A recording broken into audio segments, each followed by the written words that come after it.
Hi, I'm Osian and I work for a company in Carnarvon called IAQ. I started my apprenticeship by completing a level 3 mechanical engineering course in Menai, and I wanted to do this because I wanted to do something practical and earn a qualification while doing so.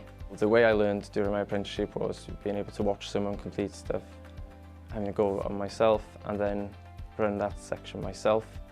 And I also completed work in the classroom by learning the theory work and then getting the opportunities to do new things to try and improve myself. In my opinion, I think starting an apprenticeship is great. I believe it's the best thing someone could do. You can earn a wage, which is great, and also you get to earn your qualifications while learning in an industry environment. The main benefit I've had from completing an apprenticeship is the opportunities I've had.